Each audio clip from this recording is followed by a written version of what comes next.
Hi, I'm Mac McCarthy, and I help people with their breakups, relationship issues, and limited beliefs. And today we're going to get into what I learned in 5 years as a breakup coach. Actually, it's been 6 years, but we'll just go with five. Um, Basically, I'm going to go over some topics, some things that are surprising. I've talked about this before, but I think it's a good one to review because when you look at things, I've been surprised. Sometimes you see some patterns and things that come up again and again that people just aren't aware of. And a lot of times when you're in a breakup or a relationship situation, you sometimes think that this is unnormal, that you're the only one that's gone through this. And it's just not true.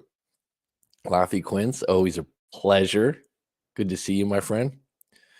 And I've been doing this for a long time, as Laffy Quince knows, talking about the same things over and over again. But instead of talking about stories or how to get your ex back or no contact, let's just talk about the things that I've learned, things that I see come up again and again, things that are quite common, things to counter that. And if you have anything to put in the comments after you watch this that maybe I missed or you're surprised I missed, go ahead and throw it in there. So let's just get started. So, number one, first and foremost, people often think and believe that everyone else lives by their morals and values. I would never do that to them. Yes, but they did it to you. So this comes up a lot. This is probably one of the most reoccurring themes I see and hear in coaching sessions. And it makes a lot of sense. You were raised a certain way with certain parents, grandparents, caretakers, teachers, doctors. These are all authority figures in your life that have shaped how you look at the world.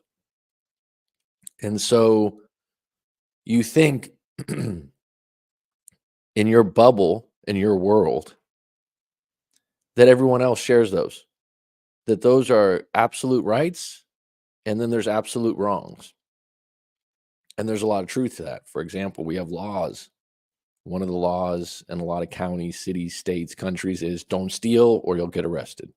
Those laws are different in different places, but most people congruently can agree stealing is bad and it should be punished. People can validate stealing if they need to feed their children. And some people out there would go, "Oh, I can completely understand." And some people would go, "No, there's no excuse for that."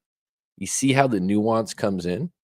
And then it could be a case by case situation where someone steals and you really feel for them and understand, where someone else says no. This is where morals and values, right and wrong, are involved in relationships.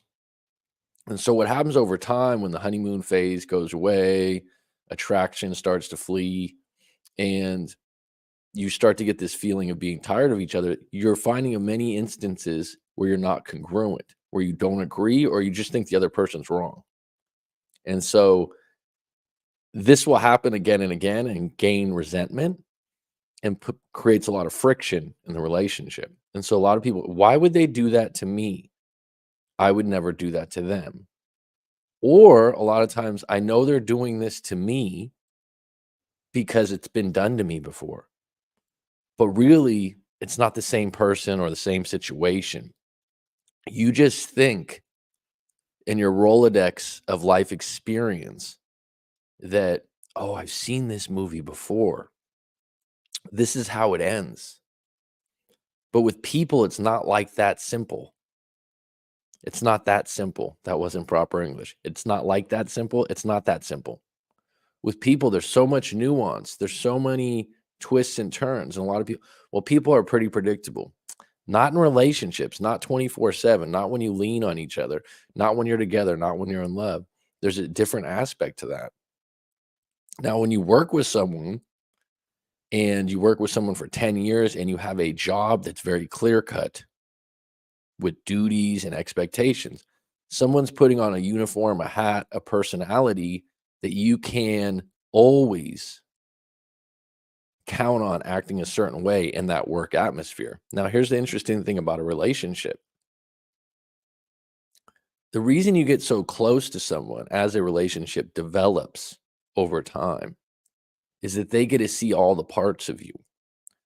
So let's just say that your your husband or your boyfriend is a truck driver. He wears a uniform, he goes to work every day, and when he gets home from work, he likes to have a couple beers, he watches TV, he also goes hunting on the weekends. Well, he's a different person when he goes hunting. He's a different person when he's watching a ball game than when he's driving a truck. Now, some people go, well, that's not possible. The duties and the alter egos that you're creating, which are slight, right? It's not Superman from Clark Kent, although there are people like that. It's still different in different circumstances and environments. And so what happens is you don't realize that they're not playing by your rules. So you might say, all right, this person drives crazy. Good example. You got a partner, girlfriend, she's just a crazy driver. She doesn't look in her mirrors. I've had this happen before. Doesn't look in her mirrors, puts the high beams on at night all the time. And you're like, hey, you can't put those on all the time. Oh, that's fine. It's fine. Drives extremely crazy in your mind, your viewpoint. She's never had an accident. Um, she wasn't taught to put the high beams off, that actually she uses them all the time and hasn't had any consequences. And so this creates fights and rifts because you say you don't use high beams at night. It affects the other driver. Well, the other driver doesn't care. And this becomes an argument. And these are the way your arguments are. It's incongruence on beliefs or ways of doing things or seeing things. And it just happens again and again and again. When you're dating for some reason, when you're attracted to the other person for some reason, you often let that go. Oh, we've had a few incongruent moments. Oh, we've had um, a few different things here. Cedarman Magic, do you only focus on breakups? No. The channel was built this way. In the beginning, just reading people's breakups. So a lot of times it's focused in that arena. But if you have any questions outside of that, a lot of my clients see me more as a life coach now and see me regularly. So if you have other things that you want to throw in there, throw it out there. So just know that you're dealing with this all the time. All your issues with other people is because they don't line up with your morals and beliefs and standards. And you believe your morals and standards and beliefs are paramount. It's everything you know. And often you'll hear, I would never do that. I can't believe they're doing that. My father taught me to do this. I always was told to do this. See how that works? And you're just unaware of it. Now, one reason that I was more aware of it, and it wasn't until my late 20s, early 30s, I moved to another country.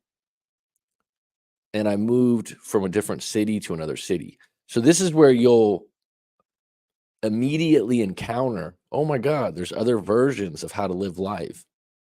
There's other, just like you go to a Chinese restaurant, a Thai restaurant, an Indian restaurant, you're like, wow, the food's really different. Different ingredients. Cultures are really different. And so you're dealing with this when you're in a new relationship. And when you get in a longer relationship, you start to notice how much incongruent things you have. And it's really difficult for people to overcome if they're not open-minded, if they don't seek to understand, not to be understood. Because most of the time you're like, why don't you do it the way I do it? Right? So that's one of the biggest ones that just comes up again and again and again. And really, the people that are going to have the most trouble with it are people that have never moved from their hometown, have had the same job for 30 years, um, have lived a very rigid and protected and sheltered life. Now, those people aren't bad. They're in no way bad people. They're in no way in fault because there's a lot of comfort in that. Unfortunately, if they meet someone that is a little bit more seasoned, has some different viewpoints, what's going to happen is just like habits, they've habitually grained into them that their way is the right way and the best way, and other people's way is, if anything, stupid, confusing, dumb. Instead of asking them more questions, you just ask, why don't you do it like me? All right, next topic. And I cut and pasted these and put them in the show notes. Cheating happens more frequently than we realize. Okay. So this is a big one. How you respond is your choice: forgiveness, forgetting, moving on, or ending the relationship. But don't let others dictate your decision. So this is just one of those things where people from the cheap seats are going, "Oh my God, they cheated." Just throw them to the curb. You make those decisions. Okay, you make those decisions. There's a lot of variables involved. If you believe that the individual is it's out of character and they made a mistake, I've often had clients go, "Oh, well, there's no mistakes when it comes to cheating, but there's mistakes otherwise." It's up to you how you want to gauge that. I've had a client recently, "Oh, someone at work told me that emotional cheating is much worse than regular cheating." Okay, that's their perspective. Do you share it? Don't let other people's perspectives be imposed on you. Okay, there's plenty of people out there, and cheating is alive and well. It's been done in probably 50 to 60% of relationships. Okay. Am I defending it? No. Is it unfortunate? Yeah, because a lot of people assume, like, oh, it's the movies, everyone gets married and they stay together forever. Okay. The circumstances of cheating are different. Okay. The acceptance of it is different for different people. And so it's completely up to you. If you feel shame from that or obligated, you need to go case by case. Now, if someone's a serial cheater and they keep doing it and you feel manipulated, you need to take accountability and go, wait a minute, fool me once, fool me twice, right? But the bottom line is, this is not cut and dry. You need to hear out the story, you need to decide for yourself, and you need to sacrifice where you want to sacrifice. Forgive, forget, move on, or let them go. You have options. The part where you're hurt and you're upset, and it's never been worse before, with seeing the text or seeing a video people have made. People are big on making videos of their actions, which is pretty stupid. Once that happens, it's curtains usually, because that evidence that's right in someone's face, they have a lot of trouble with it. And I've even heard women say repeatedly that they wish they didn't know. They wish the guy was slicker. Bottom line is, it's not unnormal to cheat. I don't think humans were built to be monogamous. I think it's a good thing when you raise a family. I think it's a good thing for society. I do believe there's a lot of temptation out there, and certain environments are more temptatious. And if your partner's in those environments, it's more likely to happen. How you react to that is completely up to you in defining what's right or wrong, what you can forgive, and what the expectation is moving forward. For example, if someone cheats, do you really believe that they're sorry? Or are they just going, yeah, sorry, I'm okay. Let's get back together, hook up, and let's just get back to things. Do you really believe that in their character of who they are, that they are sorry and they won't do it again? That's a big one. All right. Cedarman Magic says, so I just met a girl very recently. We immediately hit it off and all that entails. And as a professional overthinker, I'm experiencing both those good butterflies and my old friend anxiety. Well, I don't know what your issues are. Your issue is that you get anxiety extremely quick. Um, there are ways to deal with the anxiety. I've talked about this before. Um, one thing is anything you can turn up, you can turn down. So always remember that. You turn the volume up on the radio, you turn the radio down. Your anxiety goes up and you get stuck, right? And you're like, "Oh my god, I got anxiety right now. Oh, here it comes. I feel all these urges. I feel nervous. I feel this." Instead of being stuck, how can we just turn down that anxiety a little bit? What are your resources for that? Number 2, anxiety is not all bad. It could be a mix of excitement, right? There's a lot of ball players and musicians and movie stars that would throw up before their performance and just get it out. So on this, if you're not going to throw up, having anxiety and being nervous about a girl you like is completely normal. It means you care. How you deal with that anxiety is simple. You don't want to just, oh, let me just get to regular right now. It's like, how can I just bring it down? How can I turn the music down a little bit? I know I'm a little bit nervous. That's okay. It's natural. I can't just turn that off. But can I get from 10 on anxiety to a 5? And there's different exercises and things I can help you with. Number 1, you can go take a cold shower. Number 2, you can do some breathing techniques. Number 3, you could go for a run around the block. Again, this doesn't cure it, but in the moment, it brings it back down. Does that make sense? Also, with the tapping that I teach, you just want to come up with a statement. Even though I'm nervous and I got butterflies about this girl right now, I'm okay. I accept that. I know I'm nervous because I really like her. I'm getting better and better, and I think we'll have a good day today. I know I'm a good catch. That'll just even it out. When you get into anxiety, you're like, oh, here he goes again. I'm sweating. I got a headache. You're just adding fuel to the fire. Does that make sense? Now, Cedarman Magic, if you want to do audio only, I'll bring you on the live stream right now and show you a few things to bring your anxiety down. Let me know if you want to do that or if you have a few more questions about that. Let me get back to this. Number 3, women are sometimes better at hiding cheating than men. So this is something that I've noticed with clients and breakups. There's women that their husband, their boyfriend have no idea, zero idea, zero idea. And some people might think it's unfortunate or slick or manipulative. Just telling you what I've learned in 5 years. I didn't know that before. I've seen it. I've witnessed it. I've had women tell me I would tell him if he asked that feel guilty about it, but they hide it much better. I think men are more sloppy about it, but women maybe pick up subliminally more things. Number 4, women may drop hints to men about their desires, leading to misunderstandings and frustration. This is a big one. This is a big one. This is something I didn't know before doing breakup coaching. Women will repeatedly say, well, I told him, or why didn't he know? And I'll say, what did you say? Well, I didn't say it directly. It's always indirectly. Well, I want us to get our own place, but he still lives at his mom's house. Okay, so did you say that? No, I told him, things are getting a little crowded in here.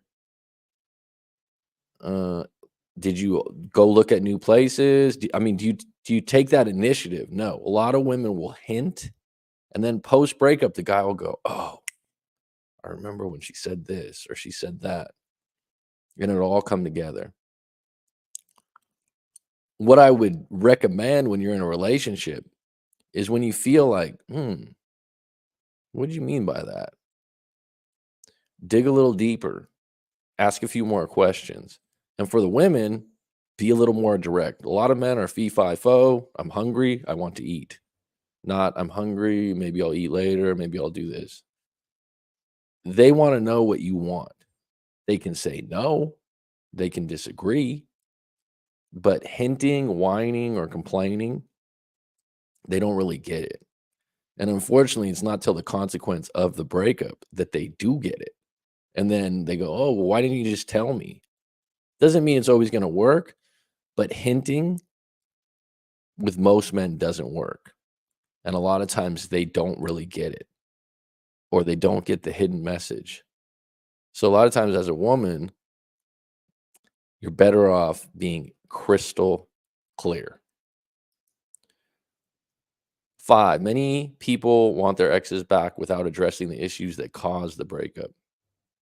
This is such a big one. It's such a big one. It's like all the, especially in breakup coaching in this space. I agree, Rob. Be direct. Guys like instructions like that, like or just like, what do you want? Tell me. Going back to this one though,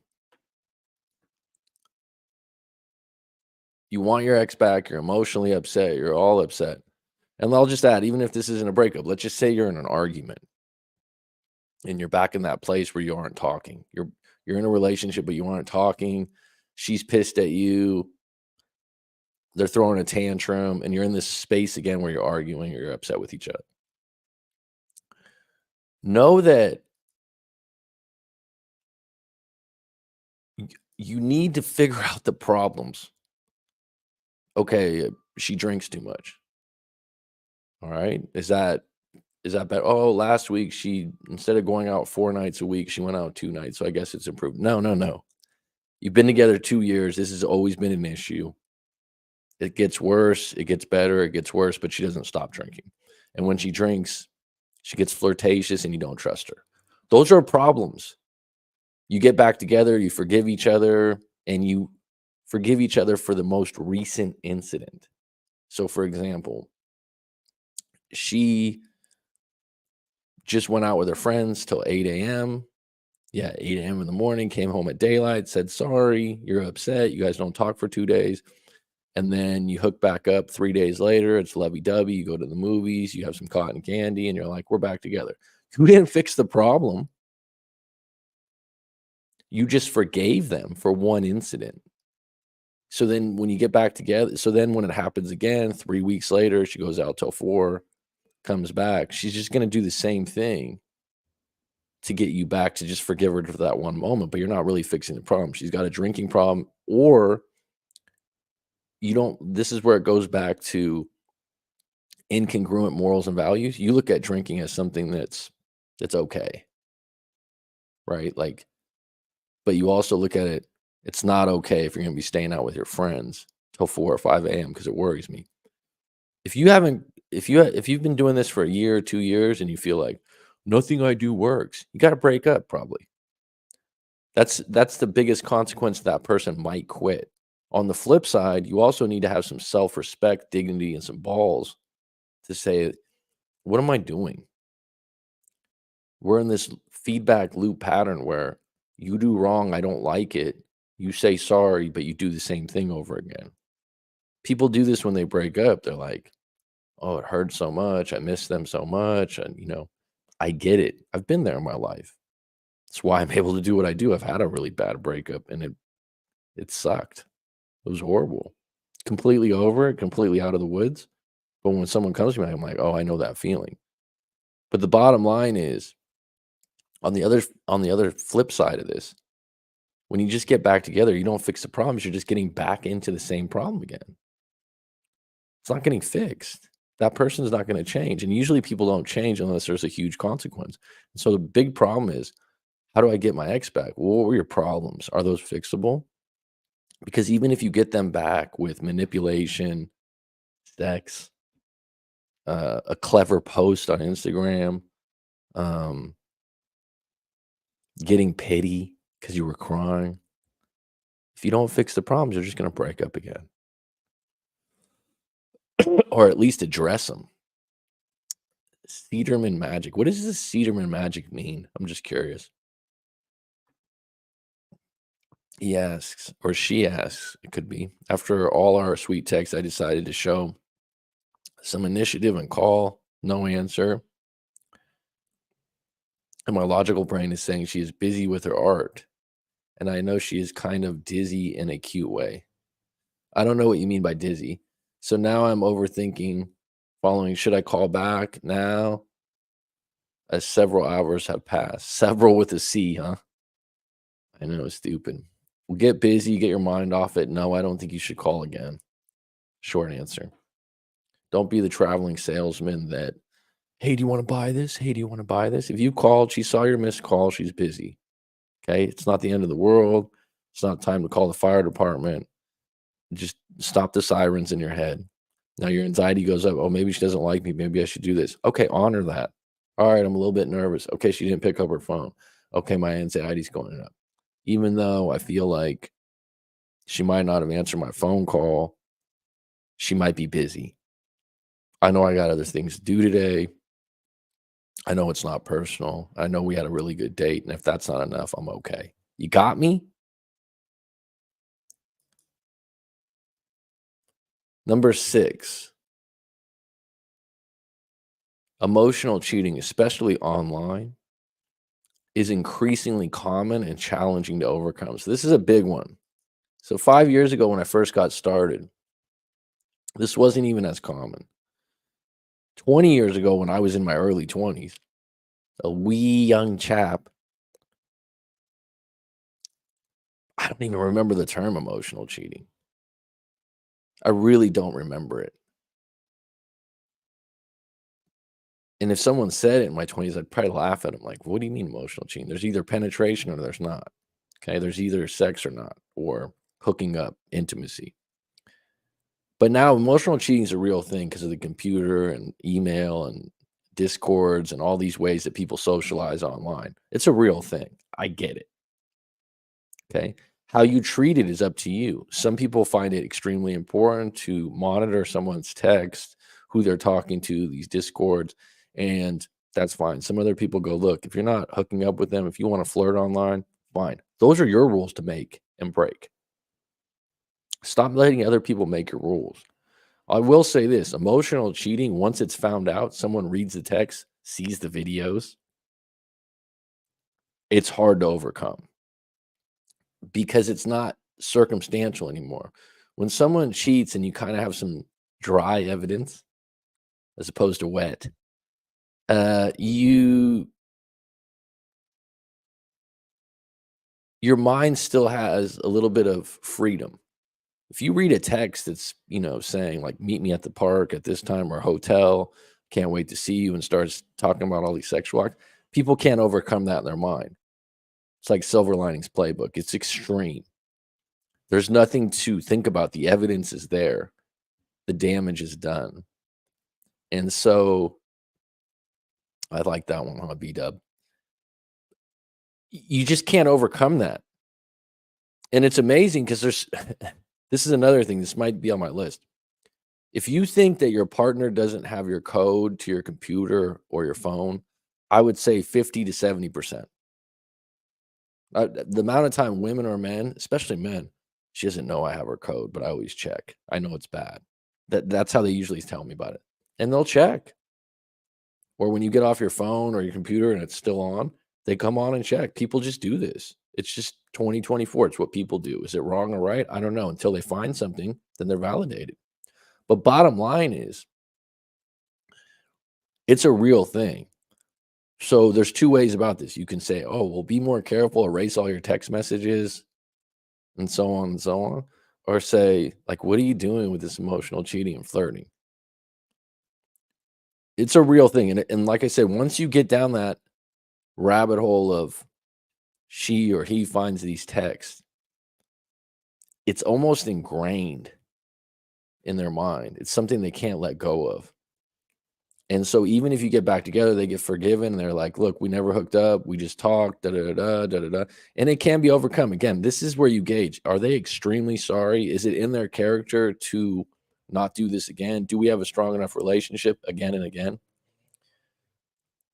Personally, when I first started doing this, emotional cheating, I thought it was a bit extreme. I'm like, look, if they're not hooking up, maybe they just exchange text. I'm a social person myself. I talk to a lot of different people. It can be construed as flirtatious. Now, what I've seen now is there's a lot of people in these gaming communities, these discords, where they start hanging out and they start sexting. And they're like, it's just innocent, it's just fun. I've never had a girlfriend that's in these gaming groups or discords that has a sexting friend. I wouldn't like it. I don't know if it would be the end of a breakup because to me, if the other person lives in another country or another state, then maybe we can get through that. I haven't crossed that bridge. I haven't came across it. I don't know. I don't know what would be in the text. Bottom line, though, is even though you feel like there was no penetration and it was a dry run, if someone sees that, it can be extremely hurtful to them. And the worst part is if you get back together, you stay together, that other person is going to be checking your phone all the time and they'll bring it up in their back pocket whenever it's convenient during a fight. I've seen this again and again. So what's the moral of the story? If you're going to do emotional cheating, make sure you erase all your stuff. Also be aware that is this something that you'd be on board with or you're okay with? And then create your own boundaries with it. What's acceptable? Because a lot of times people are like, oh, she's been on Instagram. She's putting a picture of her in a bikini and she's responding to her DMs. That's emotional cheating. For some, it might be part of her job. All right. So let's get into the next one. 7, men often don't approve of their ex's new partners. Wow, this is a real news flash. So a lot of times, if a guy breaks up, he finds out that she has a boyfriend or she had an ex-husband or a boyfriend before that she went back to. What is it? The guy will always air out, this guy's a loser. This guy's got no money. This guy, like, it just happens again and again. It never fails. It reminds me of I was in real estate in my mid-20s, residential real estate in the Bay Area, almost 4 years. And I remember no matter who the person was, what background they're from, what finances they have, if they were selling their house, if they were selling their house, they had a view of their house being worth way more than it was. It's just a given. It was extremely rare where someone would go, "Oh yeah, that's what it's worth." And the thing about residential real estate is that you go into a neighborhood, you go, "All right, these are the 5 houses that have sold that are similar in the last 2 years to 18 months," and that's how you get the value. The reason you get value that way is if someone's getting a loan, which most people are, the company or the place you're getting the loan is gonna use the same comps, comparable sales to value the property. So, yeah, sometimes someone will say, "Oh, you underpriced it or you overpriced it." You're just gonna it's the last 5, 6 sales. It's a very simple dynamic. Now there's some neighborhoods where there's a 5-bedroom house and a 2-bedroom house and a 1-bedroom and 1 land lot. Those are harder to gauge the value. But no matter what, a lot of times people be like, "Oh, look at the granite countertops. We just put in this new light fixture and a fan that has a remote." All these really cheap kind of things in lieu of a house that's 400, 500, $600,000, but they would just be building a case. It's just biased, right? The real estate agent goes, "Look, I'll get 200 for it." And the person's like, "No way, it's worth 300, it's worth 250." It just happens all the time. It's the same thing when a guy breaks up or lets go of his girlfriend that held him in a high view for a moment or for a year or for 6 months, ends up with another guy, and the other guy's just going, "Oh, this guy." I've never heard a guy say a nice thing about the other guy. My response is, "How do you know so much?" You don't wanna know about the other guy. It's not a competition. And really, if you've already hooked up with her and now you wanna compete, it's not a competition. It's not a game. It's time for you to move on and look for something else somewhere else. If you're that great and that guy's that bad, then you could do better, right? And it's extremely uncomfortable to be a guy in the cheap seats. It's just another way to equate this, because a lot of times they do social media stalking, look up the guy's pictures, is what you wanna do is think about yourself as if you've ever been to a ball game, baseball, football, whatever, and there's someone in the cheap seats, and the guy's massively overweight, he's got a big beer, a hot dog, he's being obnoxious, and he's yelling at the player, and he's saying how much this guy's a bum, this guy can't play, and the bottom line is the guy sitting in the cheap seats has no chance of being a professional athlete anytime soon or in the last 10 years, and it looks really stupid, right? And he's getting off on putting this guy down. He's just projecting his insecurities in a technical way. Now, some people are entertained by these kind of people. Sometimes these people like the attention. But if you're in a situation or a breakup and you're looking for reasons why her new guy isn't as good as you, there's no way of winning that. There's no judge or jury that's going to go, "Yep, you won the case. You're going to get her back now." What you're really doing is you're trying to make yourself feel better, right? Or superior, but just it's not going to work that way. Because the more you look at it, you're like, "Wow, this guy? Wow, this guy?" Now, I've had a few cases where the guy's just a superstar, and the guy's not talking shit. Now he's looking at it like, "Wow, I'm a piece of shit." Like, this guy's, a millionaire, he's a professional soccer player, he's this, he's got a great body, and now you're just building yourself down. Don't look for any evidence. If you find out any evidence, close the case, move on, move forward. And if people often say, "How do I get closure?" This would be one. I'm done. I'm certainly not going to look up pictures and things like that.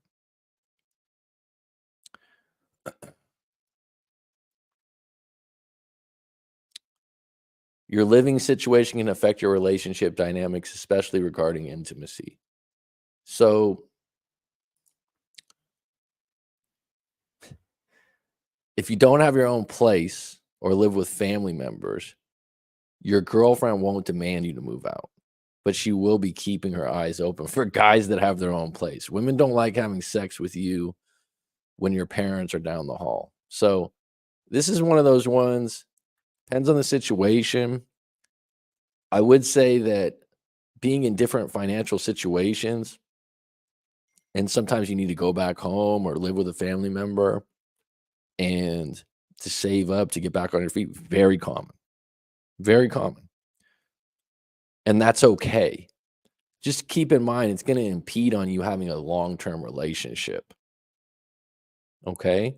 So if you're doing that and you meet your girlfriend like that or the girl you're dating, don't make it a 5-year run. You follow me? I've had clients before where he's like, "Oh yeah, I've got 50 grand in the bank. Oh yeah, I'm doing this, I'm doing that, but I live at my parents' house still because I want to save." I'm like, "Did she mention, you've been together 3 years and that she'd like to get her own place with you?" "Yeah, she does mention that a lot, but I just want to save money right now and I like living with my parents." It's like, "Do you think she likes getting tagged in the other room when you're when your parents are there?" And bottom line is your environment's going to affect where you're at. And so I've seen this again and again, especially for men when they move in with family members. It's okay. So just take a break from dating or make sure that it's not long term. Make sure you got a finish line. Look, I'm going to be here for 6 months. I'm going to be here for a year. I'm doing this to save my money. I'm getting my business back on track. And I'm not going to date real heavily right now because of this situation. If something comes to me, fine. But my main focus is this. You don't want to be in a situation where it's like, "Oh, just comfortable. I go on these."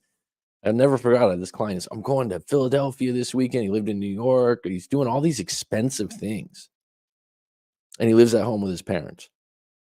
He's doing all these exotic, expensive things. And I thought, my girlfriend was not like that. Yeah, she didn't. He didn't equate that that was part of the breakup. All right. Anyone that's got any questions, go ahead and put them in the comments and I'll get to them. So good to hear from you, Mary. Ben, always good to hear from you. Uh, Number 9, financial responsibility matters in relationships, but wealth shouldn't determine power dynamics. So let me get a little deeper on that. Money counts, specifically in environments. So if you live in San Francisco, it counts more. If you live in New York, in Manhattan, it counts more because it's more expensive. People make more money. You're going to be measured that way. If you live in a small farming community and you know make your own food and all that other stuff, maybe it doesn't count as much. But financial responsibility is a different thing. The more money you have, the more you can rule the relationship. So, in a lot of cases, whether you like it or not, the person that makes more money has a little bit of leverage in the relationship. If it's significant, if it's double the money, so someone makes 20 grand a year and the other person makes 100, the longer that relationship goes, the more leverage the person has with 100 grand. Now, someone's like, "That's not right. I don't make the rules." I'm just telling you, it puts you in a precarious situation both ways. So if you're the one that makes more money, if you plan to break up or things start to get bad, that other person will have a death grip on you because you think that you're breaking up over love or marital problems or intimacy or communication. And they're breaking up going, "How am I going to pay rent? I don't want to go back to my family." It's more desperate for them. So it's a really bad situation to be in. Also, finances are always going to affect the relationship. And so what you want to do is you want to monitor in the beginning of the relationship where someone's at. Because a lot of times you can disregard it. Let's say you're making really good money and they're not. Are they just in a phase in their life where they're between jobs or careers or just had an illness or whatnot, but they'll be back on deck. They have that potential, they have that work ethic. Or are they someone that just is a struggling artist that, always got a car in the driveway that doesn't run, um, always needs to borrow money, always looking for a way out? If that's the case, don't bet on that pony. You're going to be someone that they lean on financially, and it just doesn't end well because what happens is you're enabling them. And when you have arguments and you have fights and you want to break up or things are going wrong, they're going to be much more sensitive because not only are they losing their partner, they're losing their job. And that's a hard pill to swallow. People don't see it that way, but I've seen it this way many times. And those desperate individuals are highly manipulative because they're desperate, right? So let's see here. Dating success can lead to encountering unexpected challenges, like meeting someone who seems perfect but turns out to have hidden issues. So, this is one that I don't think is on a lot of these dating channels that are telling you how to date and whatnot. And I wrote it in a different way. There's a zone men hit in dating when they are getting all the dates they want. Maybe some guys are saying, like, I've never had that happen. But there's sometimes where a guy goes, all right, I did everything the book said. I went to the gym. Um, I understand how to communicate better. Um, and you just go through this process where you're like, wow, I'm getting all the dates. I have all I can eat. But what you're doing also, which is gonna surprise some people out there, is that you're opening up more opportunities to end up with a crazy, a camouflage crazy. One of those people that you think, wow, this person's really great on the exterior, good looking, kind, um, and they fool you. They have they have a disorder of some sort. They are a true narcissist. They um borderline personality disorder, bipolar. These aren't people to necessarily berate or put down. I'm just saying that if you get caught in a relationship with someone that has a lot of mental issues, let's just make it a little bit more general, just as emotionally unstable, completely, utterly emotionally unstable.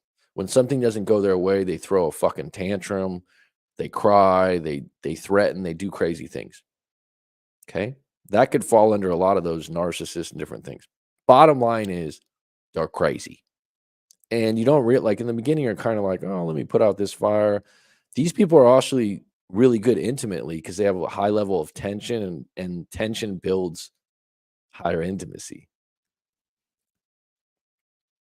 If you're really good at dating and you're creating more dates and you got a lineup and you're going out with a lot of women or vice versa for women with men, you're going to create more incidents. And this is why I think even ball players or people that are ultra rich that have the most options end up getting married. Because at the end of the day, at the end of the day, you're opening up the floodgates to get one of these crazies. And the thing about these people that, and some people might not like calling it crazy, emotionally unstable individuals, they're very cunning and manipulative. And so if you get in a relationship, this is where you see these channels where people are like, oh, it's a narcissist, covert narcissism, all these different disorders. The way you got there isn't by chance. And probably you weren't looking for a long-term partner. You were just hooking up. And when you do that, it's fun, but some people get hurt and eventually you meet your match and someone hurts you. So I just be cognizant if you are in one of those player states of your life and you're enjoying it and you figured out pickup and you look the best in your life and you got your shit together and you make damn good money. If you leave the floodgates open to be a playboy or playgirl, at some point you're going to open it up to a snake. to an individual that can hurt you. And that's why you want to really get to a point at some point when you're at your best. Who lines up well with me and what am I really looking for? How can I be more selective? Because otherwise,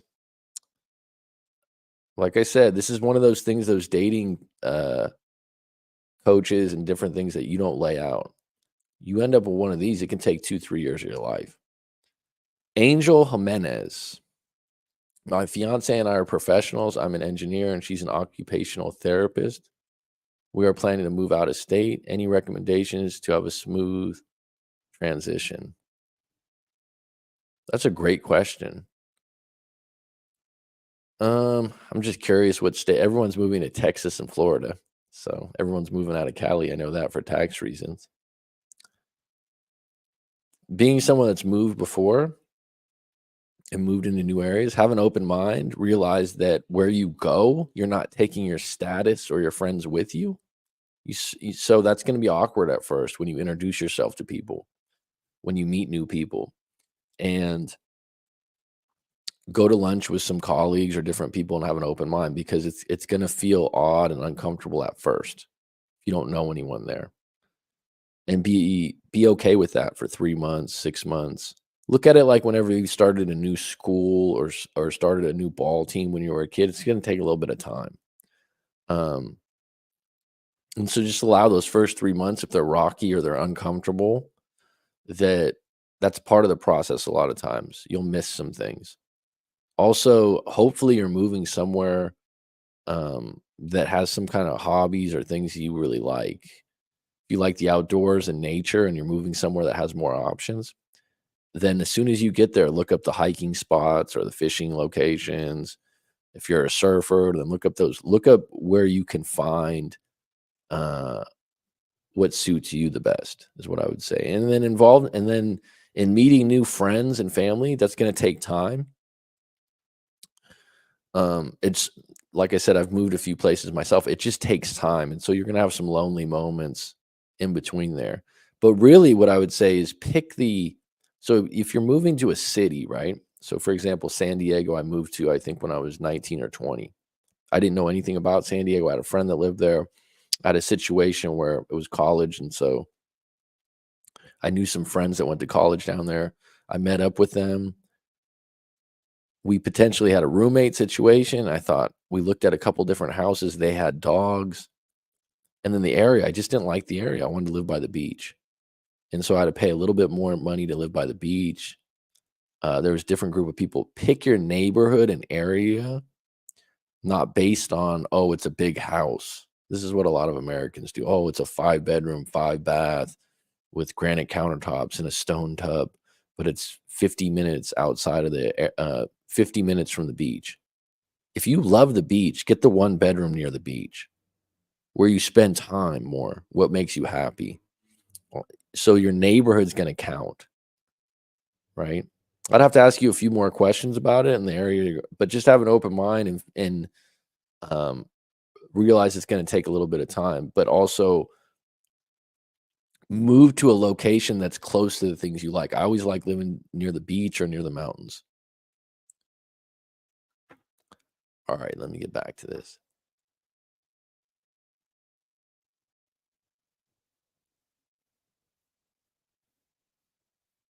Okay, number 11. Older men dating younger women often face complications due to differing life stages and priorities. This seems obvious, but not really. So older men that attract younger women, let's say 10-year plus.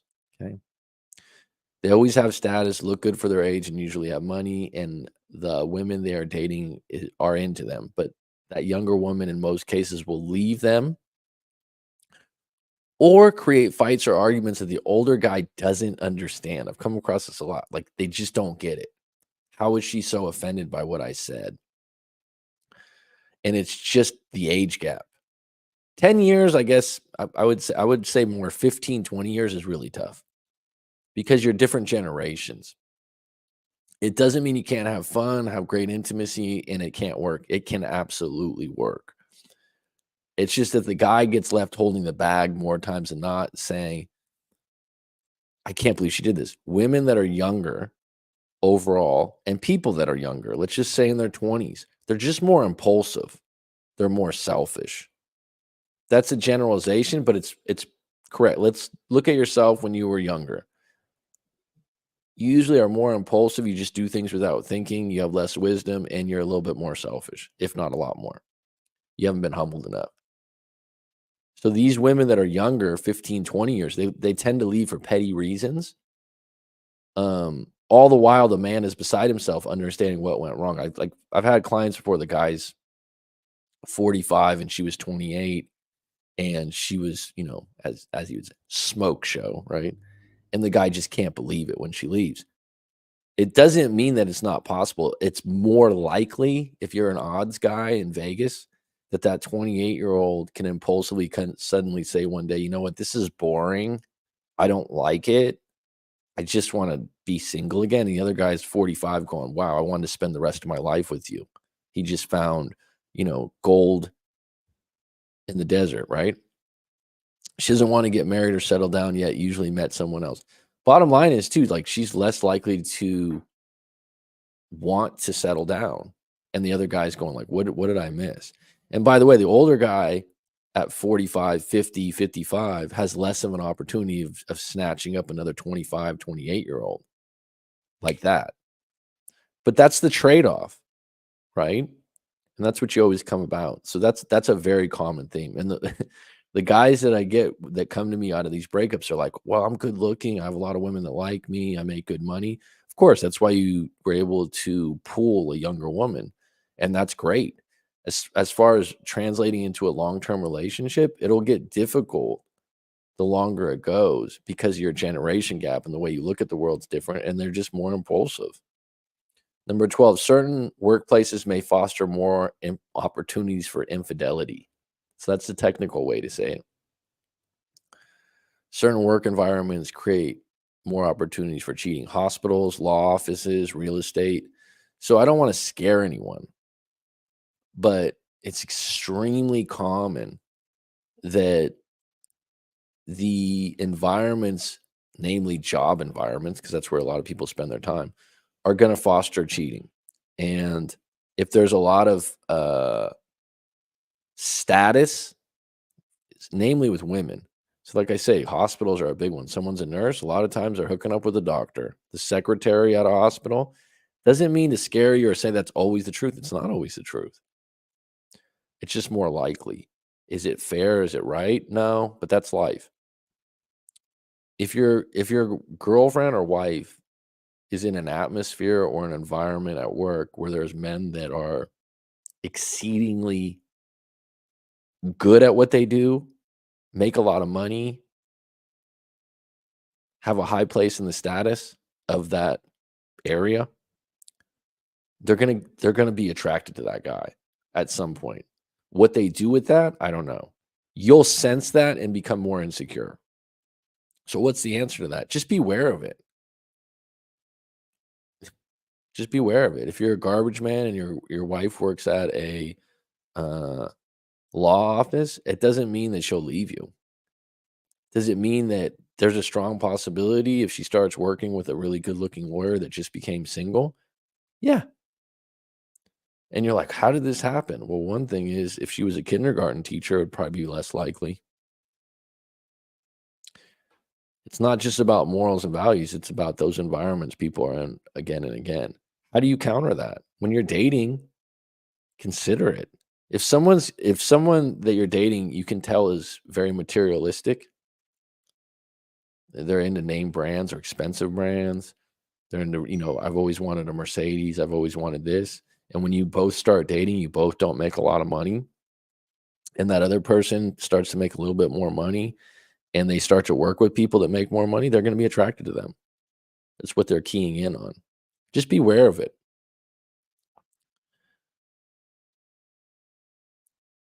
13, no contact after a breakup is primarily for personal healing, not necessarily for reconciliation. Now, people aren't going to like this. I get this, and there's a lot of videos. No contact. It's to start the process of moving on. And if your ex comes back it's a bonus. Unfortunately, people think it's to start the process of getting them back. How long is this gonna be? Why haven't they contacted me? Those are normal questions to ask. It's uncomfortable. It makes you sad. It makes you feel unwanted. I get it. But really, the sweet spot is when you're like, I'm done. I'm done trying. Negotiations are off. The problems aren't going to be fixed, and I'm just going to stay in no contact. And the problem is that no contact would go a lot better for a lot of people if they stayed off YouTube and stopped watching no contact videos, looking for some kind of fucking video that says, "Hey, if you try this kind of tactic, then you can beat no contact and take a shortcut." No contact just means you're done. You're done trying. You're done trying to change. You're done trying to fix the problems, and you're gonna lick your wounds. You're gonna talk to a coach like myself. You're gonna start working on yourself. You're gonna go to the gym. You're gonna do all these things, whatever it is. Maybe you don't do any of those things and you just sit in it and cry for a month. That's totally fine. Here's what I suggest. Don't fucking go on social media 18 times. Don't go on YouTube and watch 1,000 no contact videos to reinforce that because you're just making more anxiety. If you go no contact, do a social media fast, 1 month, no social media. Okay. Number two, uh, commit to it and have your reasons. Yeah, it's just and you have to get to a point where it's self-respect. It's dignity. Hey, why didn't you call me? Hey, I just want to check in with you. You're done competing or trying. You wouldn't do this at a job, right? Someone breaks up with you. Someone says they don't want to be with you anymore. Someone says you're not enough. Someone says, I love you, but I'm not in love with you. It's like it's a fucking superpower to go, okay, period, done. And the other person's like, wait, you're not going to fight for it. You're not going to come back. No, I'm done. I heard what you had to say. It's the same thing. Let's say you got fired at a job. Now, if you get fired at a job and you were doing something faulty or bad, you might say, hey, look, I'm sorry. I'm sorry, John. I know I was accountable. I know I've been late for work. I can make more of an effort. You're right. And they're like, no, we got to fire you. You've just been late too many times and you're just not getting the job done. You go, look, I got this job done this way. This way you explain yourself. They go, no, you're going to have to leave. Would you call that fucking person 15 times the next day? Would you text them and say, hey, maybe you're really desperate to get the job back? Hey, I would do anything. Here's the interesting thing is, if John's a good business person and you seem pitiful, he might go, wait a minute, I can take advantage of this situation. You know what? You can come back, but I want you to stay an extra 2 hours. Okay, I'll do it. And I'll be on time every day. Right? And that's a simple thing to fix. All right, you want me on time? I'll do it. And you'll make sure you give me my paycheck. Now we have a trade off. Relationships aren't like that. A lot of times people are bartering with pity. But if you came back to them over and over again and asked for that job back, you're not gaining any leverage or any more respect. They might give you 1 second chance and they're going to give you the specific reasons and the specific things they want you to do. And here's the thing. This is what's really different. Listen to me on this. It's fucking important.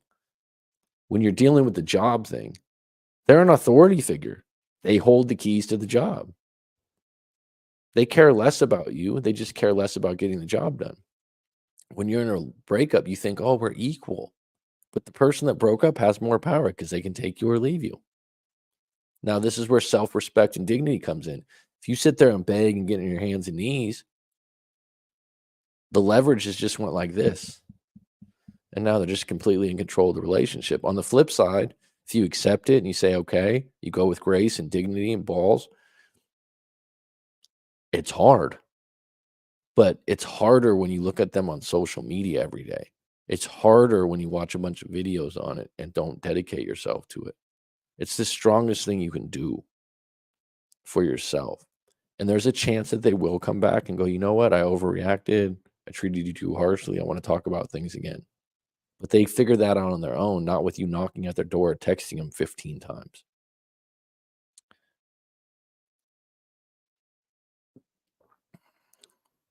Maintaining self-respect after a breakup is crucial for moving forward positively.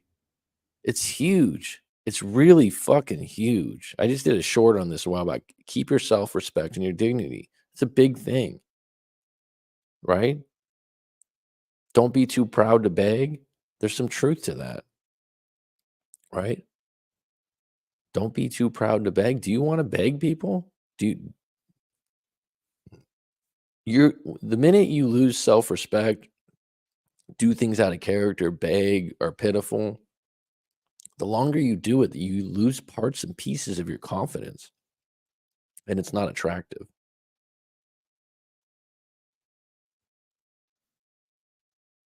Laffy says, "Yep, no contact. Nah, no more. Try to be with you." Well, I back to listen to the right part in my situation. I need to do no contact with her. Hate the feeling that give up for someone that you try to win, but it's better to give up on her instead of I burnt myself to make her warm. That's a good point. Well, just look at it this way, Laffy, is that I think that's what people think when they go no contact. Oh, I gave up. I'm giving up. Giving up is a negative thing. I'm done means something stronger, right? I'm done trying. That's a different narrative. I give up means that if you would have tried harder, maybe you would have got there. That's not how relationships are.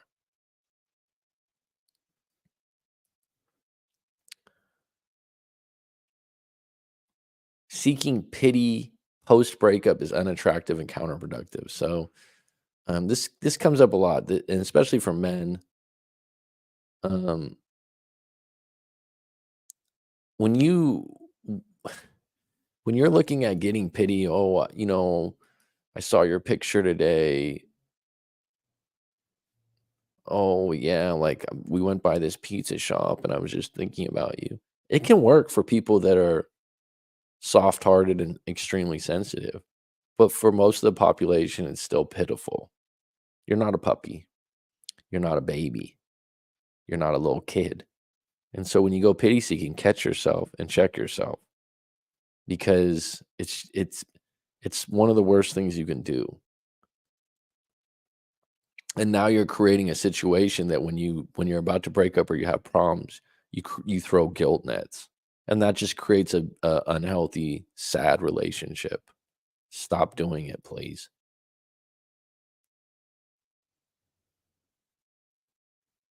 No contact may not be effective if your ex has lost attraction for you. So this is going to trigger a lot of people.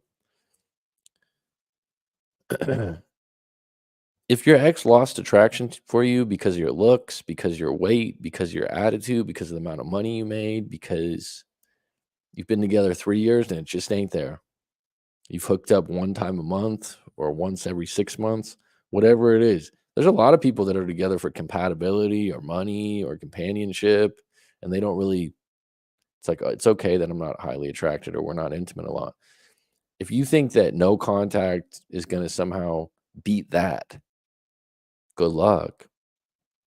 Now, the interesting thing about no contact is if they have no other options or anything like that, they might find you more attractive after you left. Maybe you make yourself more attractive after 3 months by losing some weight or getting a tan or whatever it is. But the bottom line is that you're not going to overcome a lack of or no attraction, which can happen in relationships. And the opposite of that is when someone has, I've come across this again, a high level of attraction, high levels of intimacy. A lot of times people will stay in those relationships longer.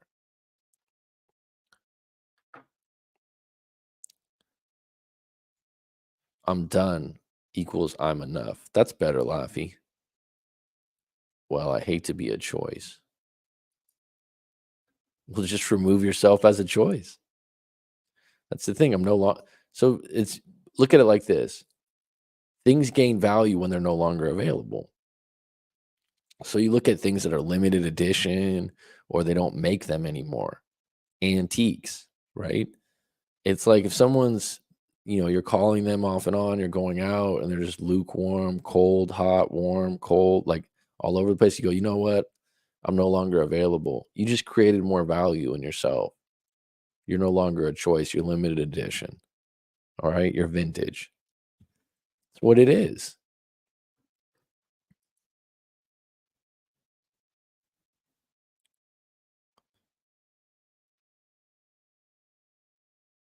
So just know that if the and you know when someone's lost attraction in you, okay? Like, just be honest with yourself, and you don't have to feel bad about yourself or anything like that. Have it motivate you. You don't need to make yourself more attractive for whatever they're looking for.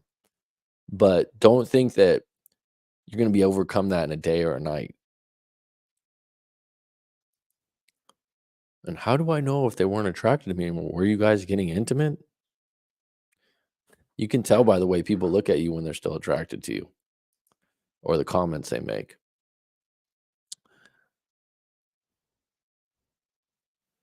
Being in good shape and financially stable post breakup can expedite finding a new partner. So this is a big one. So um, if someone's at their best or near their best and they got a lot going for them, they're gonna. These are the people that someone's. Oh, they're in a rebound relationship. They met someone in a week or 2 months or 3 months. Yeah, that could be the case, but in some cases they could just be ready. They could be high value. They could be someone that has a lot going for them and everyone sees what you see. And you know that. And it's like I've had clients like this before. It's like, "Oh, she already started dating." It's like, "Well, on a scale of 1 to 10, how good looking is she?" She's a 10. She's got a great job, great personality, right? I wouldn't say, "Why did she break up with you then?" She broke up, she's already seeing someone else. Now someone might go, "Oh, she's just a hoe. She gets around easy." That's possible. I'm not gonna decide that, but I'll tell you this, people that have immediate options have those for a reason, right? And they're more likely, just like Tom Brady or, uh, Jennifer Lopez in her prime, still looks the same. They're gonna have options, and there's people like that that you know that just have more options, they have more going for themselves, and goes back to, like, where someone's like, "Oh, Al just said work on yourself," right? You always can work on yourself, you always can do more things, there's never a better opportunity than when you're single or when you're broken up to get to ground zero and go, "Alright, what do I wanna work on?" But there are people that don't need a lot of work to do, and they just hit the ground running, and the other person's like, "I can't believe this." I can.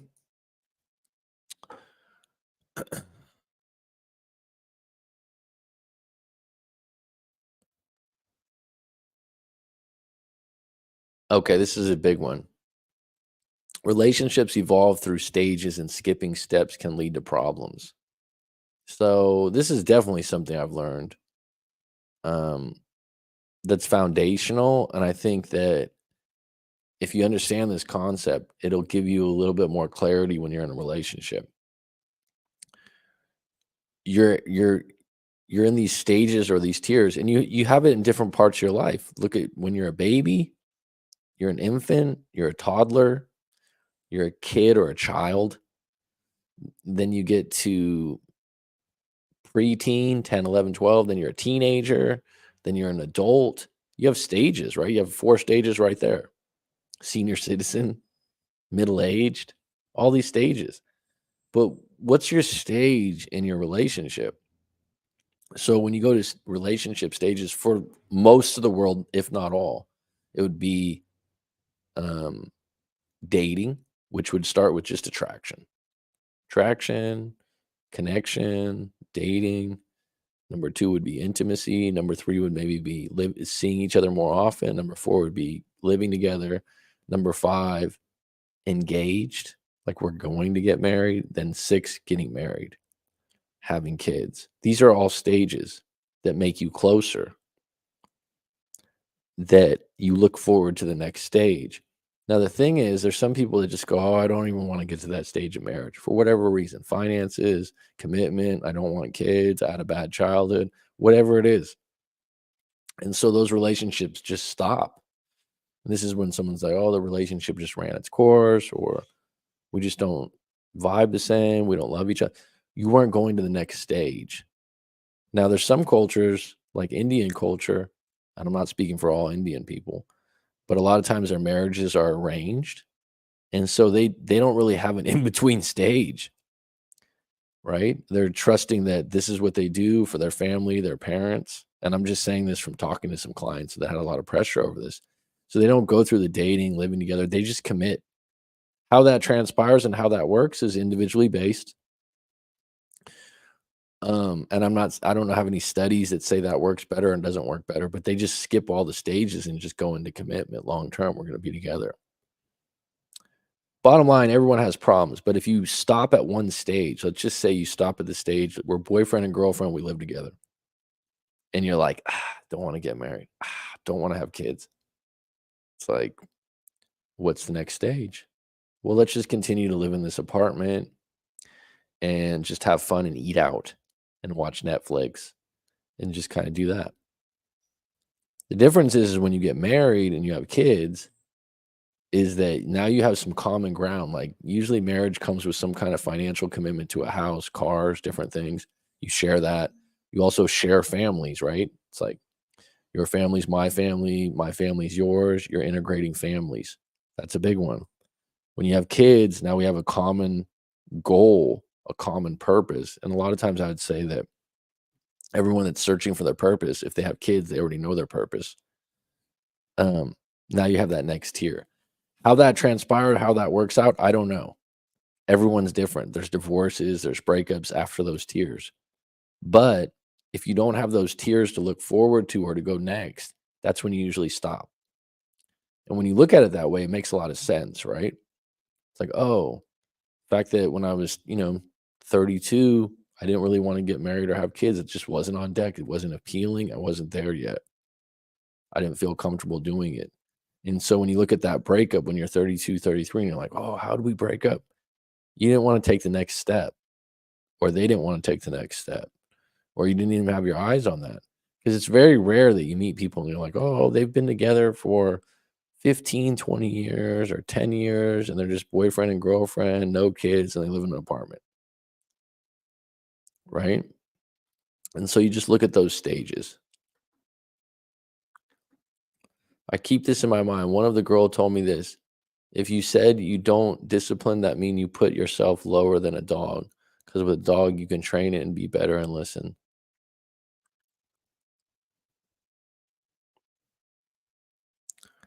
I would not like to be compared to a dog that listens. Mm, Women in their 30s may feel pressured to find a partner for marriage and kids. So,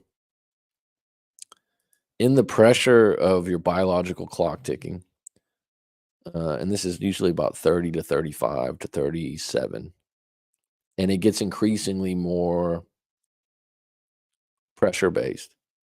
Women can be highly emotional, pushy, aggravated, frustrated with the fact that, hey, I've only got a year or 2 years here at 34, 35 where I can have healthy kids or feel like they're going to be healthy.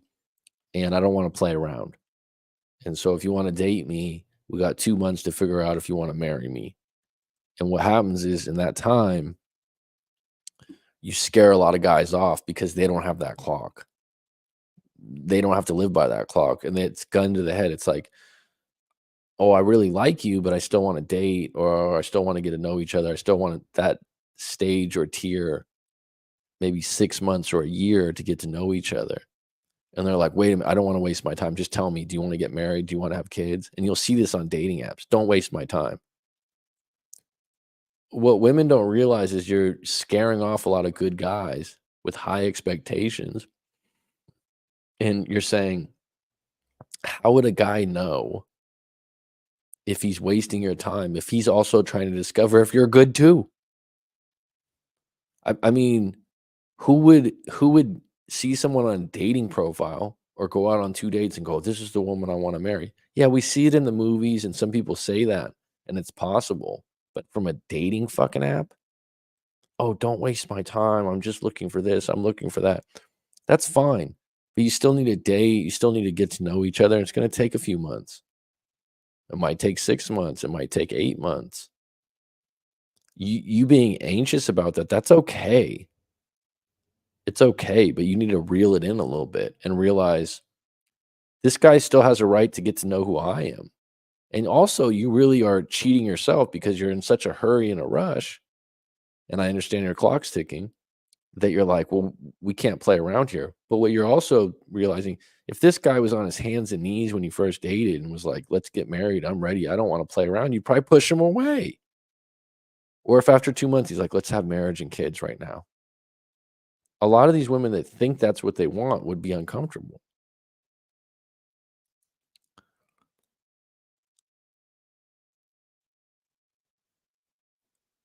This is a big one. Men who've had previous failed relationships may be reluctant to start new families. So women, and this goes back into women in their 30s do this quite often. And I would add late 30s, early 40s. Don't waste my time. This is what I want. If they have kids, it's all about what you're going to do for them and what they want. And there's men out there that will listen to that, and that's fine. But what you don't realize is that if a man already had kids and a family and went through that, and maybe he's been grinding for the last 15, 20 years because he had a kid at 22. Maybe when he's 38, 39, he doesn't want to have another one. Or he had a failed relationship that was marriage and kids and it didn't work out. So you starting at that point where I want marriage and kids, he's got his guard up like, I went through that already. I don't really want that. There's a lot of guys like that and they get scared by it. And the woman's like, come on, that guy's going to need more time and more reassurance and a little bit more of the honeymoon phase before he jumps. And so you're going to have to be more patient and understanding with that guy that he's been burned before or he's been in a bad relationship that didn't go well. He got fleeced for a bunch of money. And so the idea that he's just not ready or this is what I want, you're going to push away a lot of good candidates from. And it doesn't mean that he won't get married or he won't consider it, but he's not going to be pushed into it. He's not going to be pressured into it in the first 6 months.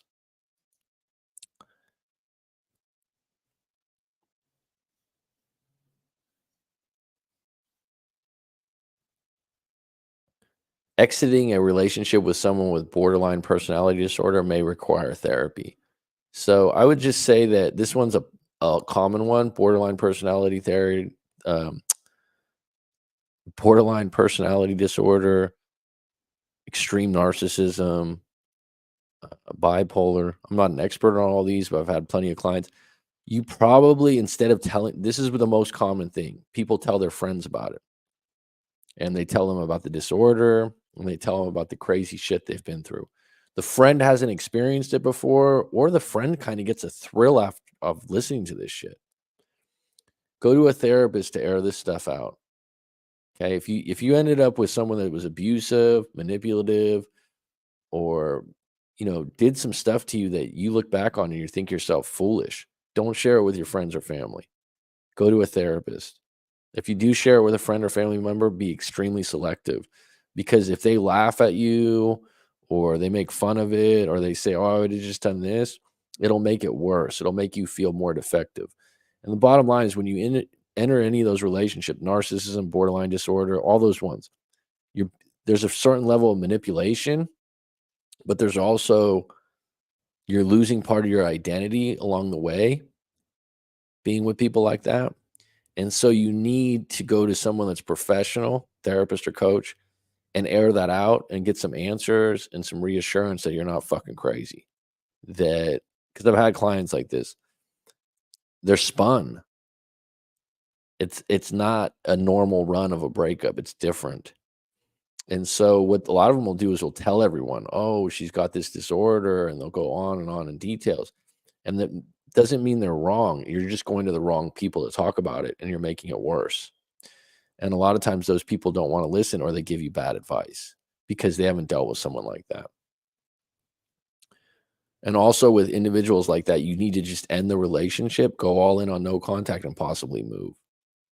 If you continue to kind of stay in contact, they're experts at reeling you back in and controlling the situation.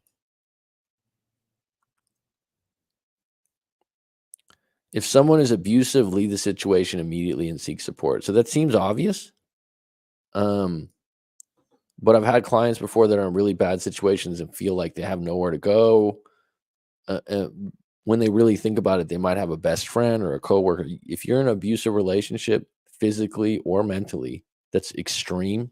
Someone years ago, she wrote me, the guy was beating the dogs, he was on drugs, he had rifled through all her savings. It was just a bad situation. He hadn't hit her, but he was verbally abusive, and she was just like, "I have nowhere to go. I don't have a relationship with my parents anymore." And I had said, "Do you have any friends?"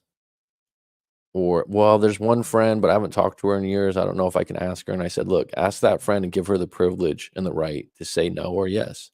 Sometimes it's a privilege to help people out. And sometimes you have more resources than you know, but you don't want to stay in that mess, because the longer you stay in that mess, you'll adapt to it. And so you have to get out first and foremost. If there's any verbal or mental abuse and it's repeated and you're living together, you just have to move out. No contact. If you have a kid, you got to get that kid, or get the legal abilities to get that out. Trying to work through it usually doesn't work. Your location can impact your dating pool, so consider moving if necessary. That's a big one. And people complain about this all the time. Um, if you want to go salmon fishing, go to Alaska. It's the best salmon fishing in the world, some people say. This is going to affect how you date and the quality of dating candidates you get. And I would add that whatever area you move to, take some inventory. Does it suit you? Is it an area you like, that you want to live in? Right?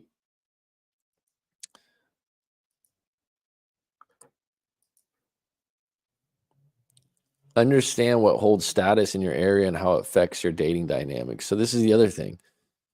If you live in New York City, it's probably going to be money. If you live in Nebraska, it's probably going to be farming. I'm making some generalizations here, but you understand my point. If you live by the beach, you're probably better off being a surfer or a fisherman or something like that that has some kind of status. Don't be someone you're not. What would be ideal is to understand who you are, how you vibe, how you get to your best, areas you like, and then move there. Adapting to an area and changing yourself is also doable, but not as fun.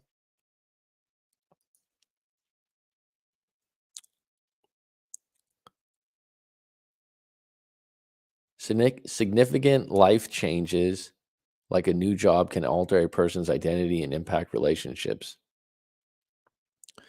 So when you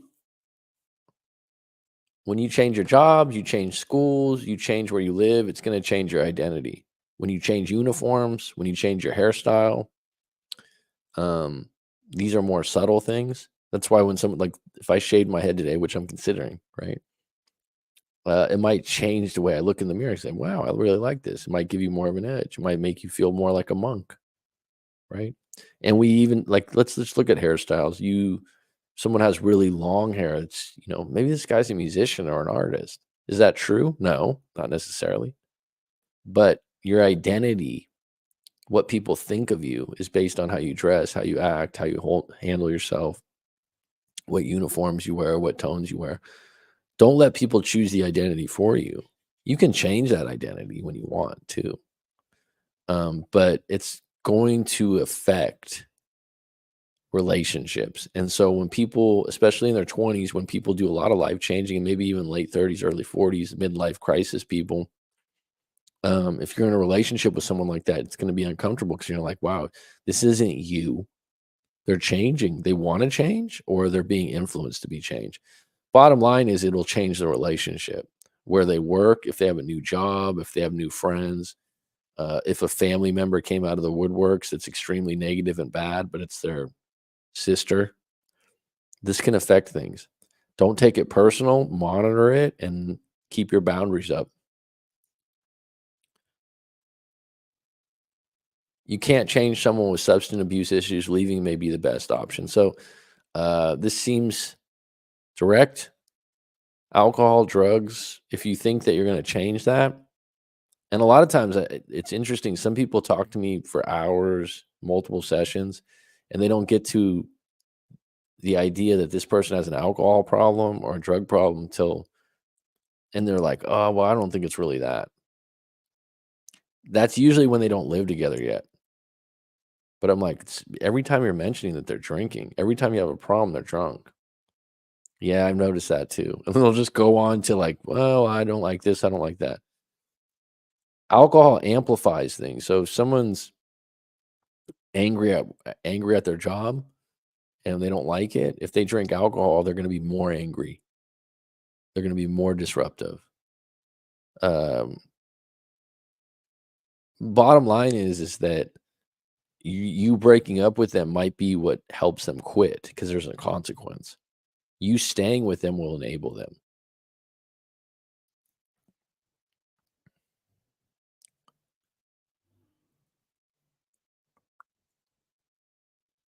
High achievers may struggle to accept breakups and may need professional help to move on. This might surprise some people. So I'd say that probably one of the biggest problems is that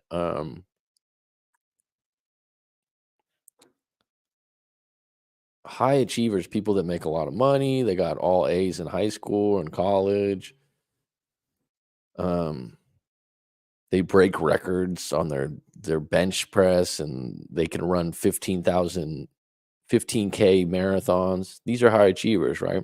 They have a lot of trouble in breakups because they keep looking for the formula or the work they need to do that can get them out of it.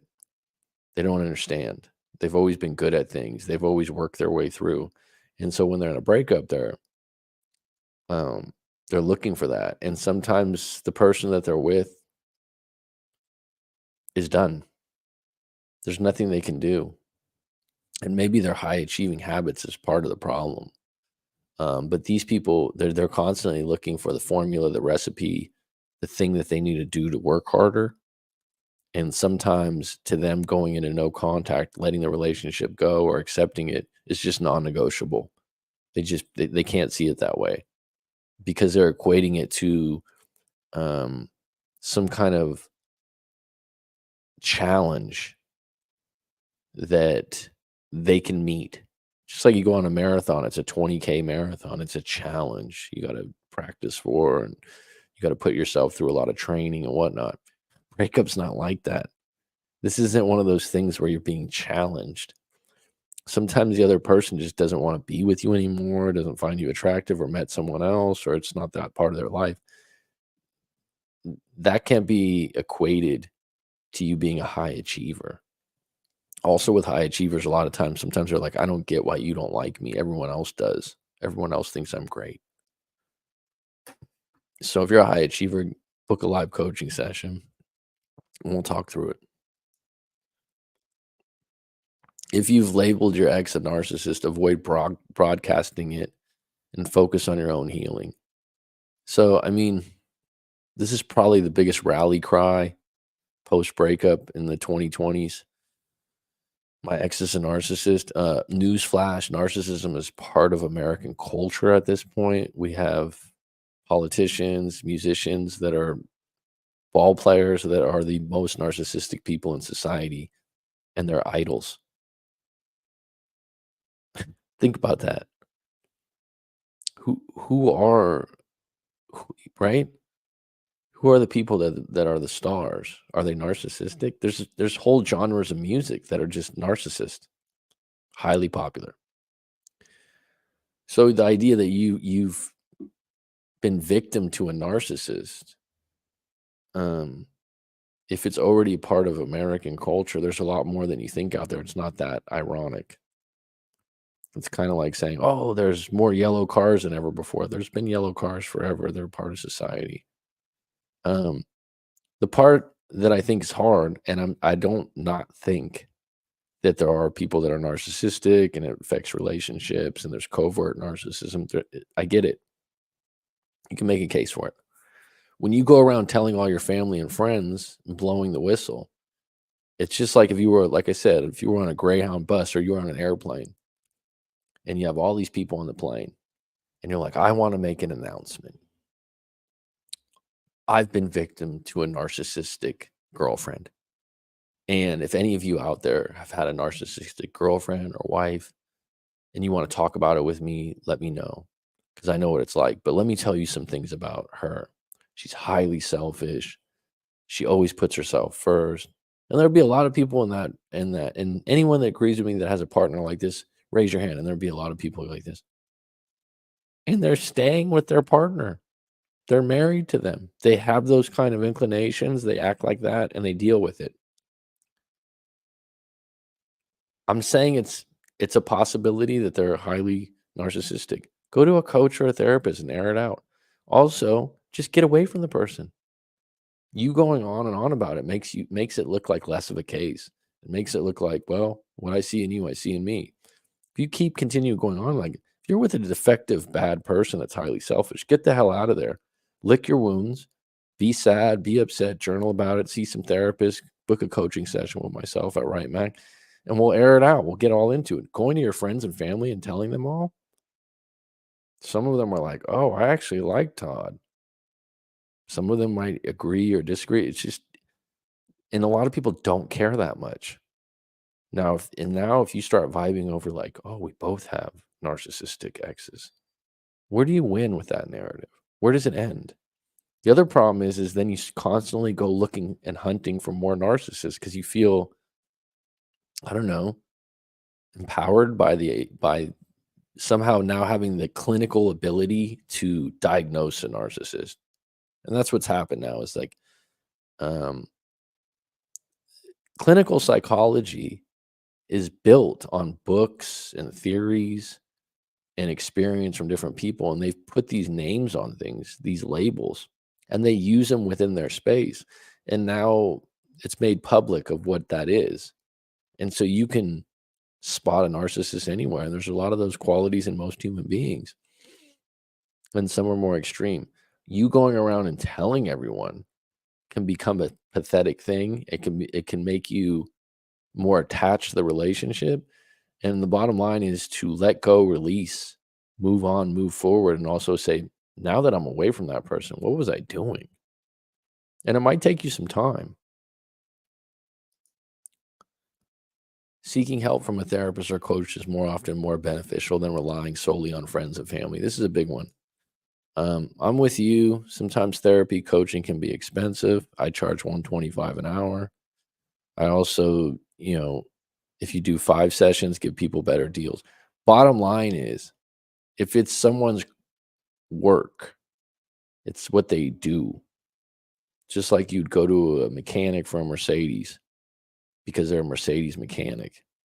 Just like you'd go to a neurologist for your brain. You go to specialists all the time. For some reason with breakups and things like that, a lot of people go to their friends and family that aren't specialists, that don't have experience, that just impose their own values on them. It's a no-no. All right, so anyone left on deck? We have 4 on deck. I'm gonna wrap this up. Any closing questions? I'm just gonna thank the people that were on. Cedarman Magic, Laffy Quince, BW, Ben, Petty Betty, always a pleasure. I dated a gamer once. Oh my god, it was annoying. Never talk crap about about someone's ex makes you look weak and jealous. It does. And you don't know the person, especially when you first start dating. I always find it suspicious when someone goes on about their ex being so bad when you're dating. It's a bias thing, but also it's like, how did you stay in that relationship for so long? What made you so holy and better? Angel Jimenez, I hope your move goes well. Laffy Quinns.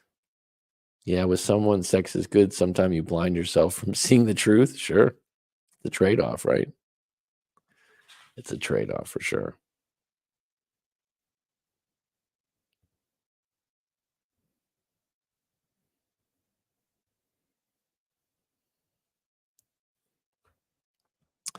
Any closing questions? So those are some of the things I've learned in the last 5 years.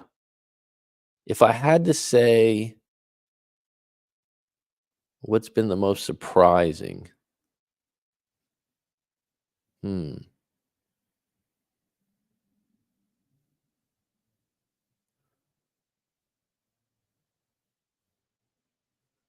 I would say